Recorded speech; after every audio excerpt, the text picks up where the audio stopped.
3, 2, 1. Checking connection. Hello, everyone. Welcome back to another episode of Induction Cooking with Sustainable Princeton. I'm Elana. I'm Madeline. And today we are really excited. It's the day before Thanksgiving. And we have a really delightful recipe planned for you. What are we making today? Pita. Fresh baked pita bread right on the induction cooktop. So I think before we get started, in case you didn't join us for our last one, I just wanted to review a couple fun features about our induction cooktop. So if you aren't familiar with induction, it's an electric method of cooking. It's more efficient than electric coils, and it doesn't use fossil fuels like gas cooking does. So they're really precise, they're really efficient, and I have gotten so much use out of mine at home. I do not miss my gas cooking at all. So I think it would be great if we talked a little bit about, one big misconception that you have to use completely new pans if you get an induction cooktop. So last week when I did the cider with Jenny, I guess it was 2 weeks ago at this point, 2 weeks ago when Jenny and I made cider, we used some stainless steel pots. Today, actually, we have, if you wouldn't mind, yes, thank you. We have a cast iron skillet. This is mine from home. This is actually the same skillet that I used the first time we did this when Alex and I made pancakes. Cast iron is magnetic, so it'll work. Same thing with enameled cast iron. So if you have a Le Creuset or one of those beautiful enameled pieces, like a Dutch oven, it works just fine on the induction. But if you're not sure, you can always test. Stick a magnet on. If the magnet sticks, your pan will work. Yay. Thank you. You're welcome. So let's start by walking through the recipe. Well, first, should we touch on, we got some questions about pacemakers and induction. Oh, thank you for bringing that up. Yes. So I'm really, really glad you mentioned something. Last time we did this, it was one of our community members brought up the fact that induction cooking may not be safe for folks with pacemakers. And to be honest with you, we did a little bit of research, and I don't think we were able to find any conclusive answers. So just to ask your doctor. Ask your doctor. It's the only thing I think that will be the right answer for you if you're worried. So just check. I've heard a lot of things. It depends on the model. It's not worth taking the risk. Just talk to your doctor. So with that, I think maybe let's get started making some bread. Okay. So we did a little prep work here. So can you walk me through what's in the dough? Yes. So it takes about only an hour and a half, but an hour and 15 minutes of that is just letting things sit. So I made it last night and into this morning. And so you start with lukewarm water, active yeast, and a little bit of sugar. Stir it till it dissolves. Add about half a cup of flour. Mix it. Set that aside for 10 minutes or so. It should bubble. I finally got it to bubble. And then you add the rest of the flour. It's about 2.5 cups. Mix it, knead it a little bit, set it aside for a minute, knead it a little more. And then you just put it in the bowl and cover it and let it sit for about an hour. It should rise. We did link the recipe, and it has pictures, and it's very easy. So it was more rising, but we flipped it over so it would look more fresh. But anyway, all you have to do is take a little bit. Elana, do you want to also grab some? Yeah, thanks. You know what? Why not? Let's do it. You don't, if you just like a little ball. You can do a little bit, a little bigger. That's too small. If you want a really small piece of pita, it's fine. But so you're looking at like a little bit bigger than a golf ball, maybe? Like, yeah, sure. Okay. Dust it with a little bit of flour. You can use a rolling pin. Oh. Should we turn it on? Oh, sure. We can get it. So one thing that's really great about induction cooking is that it's fast. So you're right. While you're rolling that one out, yeah. I'm going to get the skillet rolling started. Pins are optional. I'm going to just reach over. You can also use your hands. Okay. So, one thing I want to show before I actually put this on there. This is my absolute favorite safety feature of the induction cooktops, and they all do this. If I turn this on, you will see that it says, well, I hope you can see, it says pot. And that means it's not going to get hot until you actually have something magnetic on there. So let's say I turn this on and I walk away. My house will not burn down. I can stick a hand on there. A child who walks by can touch it. Nothing will happen. And after a while, it will turn itself off. But since we are not today. Yeah. So let's stick our magnetic cookware on, and you see it goes to 5, which is the middle height, the middle heat. I would say a little bit higher. Well, it's fine for now, but to get it to really puff, higher heat is fine. It will smoke a little bit. You only want like a little bit of olive oil. I stretched it out to about that big. Just a tasteful amount of pita. And you stretch it with your hands. You didn't even use a rolling pin. No, I guess it would come out more even with a rolling pin, but I don't own one. Christmas is coming up. I kind of like the rustic look anyway, and it's fun to get your hands in the dough. It's tactile. Do you think this is heated up? Let's put it up a little bit. All right, so we just put it to 6, so it'll get hot a little faster. But one of the cool things about the induction cooktops is they're really precise.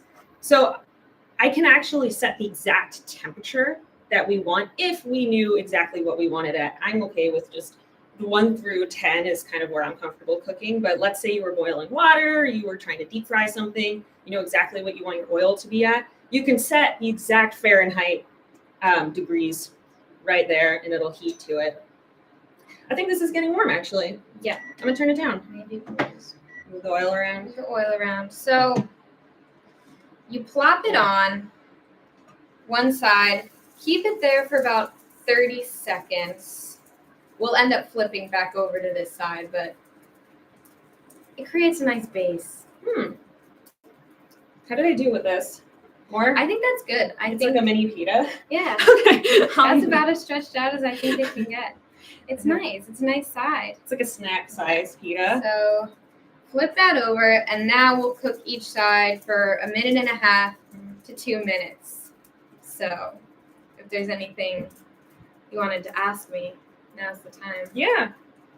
So I think it's clearly a baker's hand who can pick it up and move it with their hands. I have the tongs here. You don't have to use them if you're comfortable. It's definitely warm, but it's not super hot. So you can do it with a spatula or a tongs if you'd like. It's like flipping a tortilla.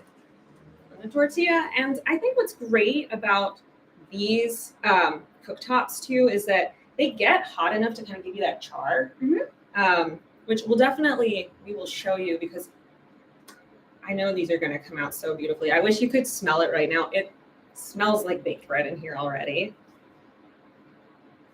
So, do you think it's time to flip the other side? I think a little bit more time. You can routinely check a little bit, but I think that's got a little more in it. Okay.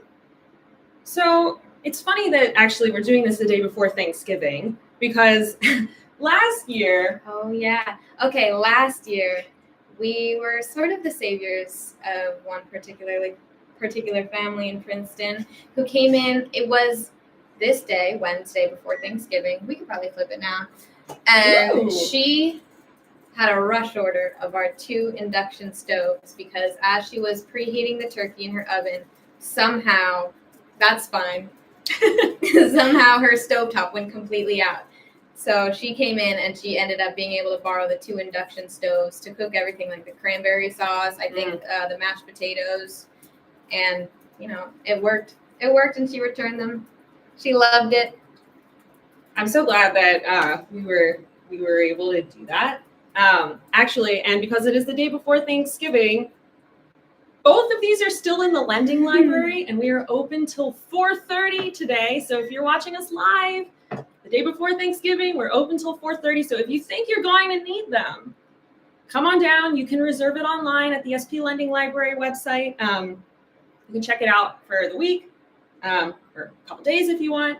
Our office is going to be closed on Friday, so you can bring it back on Monday or the following Wednesday, whatever you'd like.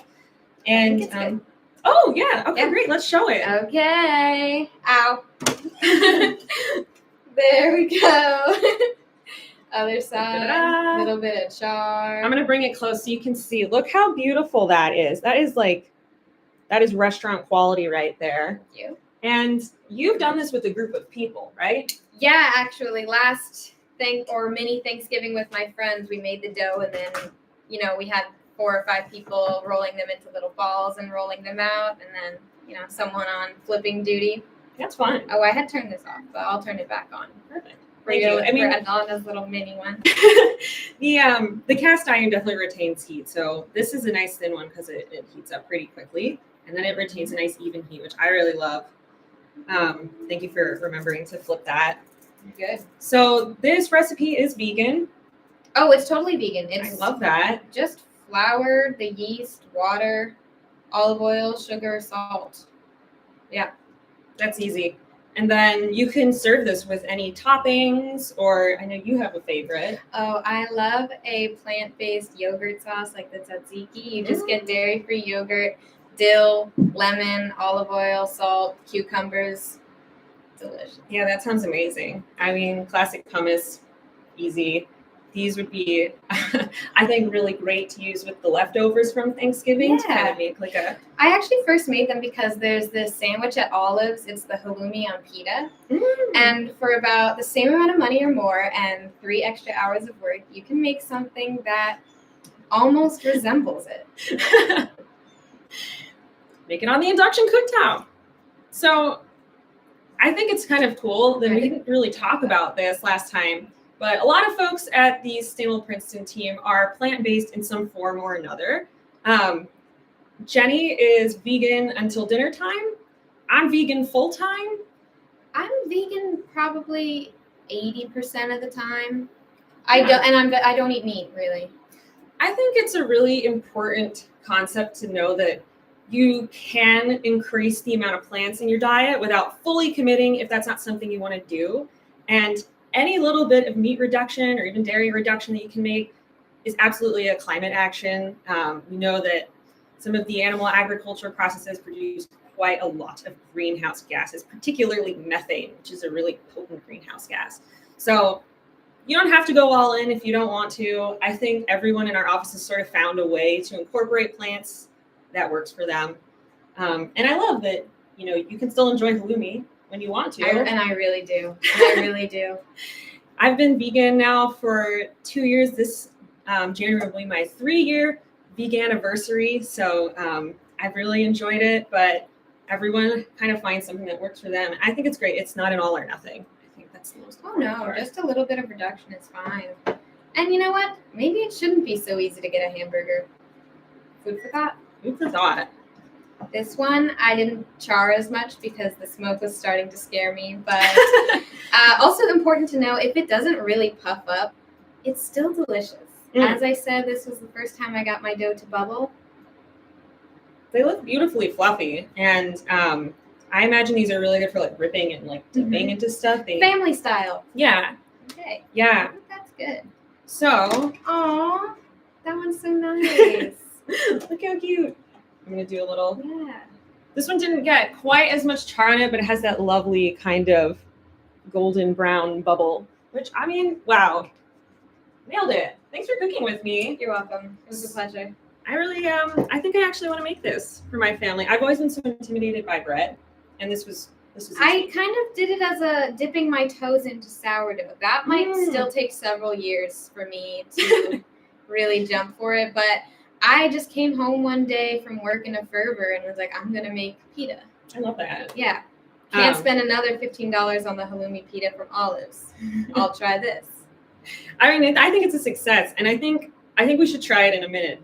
I do want to plug that there are some incentives from PSE&G right now. If you are interested in purchasing a induction cooktop for your home, these are for the built-in ones, though, not for the portable. So if you're thinking about it, test ours out and then take advantage of the $250 rebate through PSE&G. And that's something you can check out at homeenergy.pseng.com. They also have rebates on other energy efficient products and things for your home. We just really love the induction, and try it before you buy it. Our lending library is free and open to residents and folks who work for nonprofits in Princeton. So give it a shot. So yeah, let's test it. Yeah, let's totally test it for the first time, both of us right now. Here. Thanks. And I put some olive oil on the plate. It's pretty good. Mm.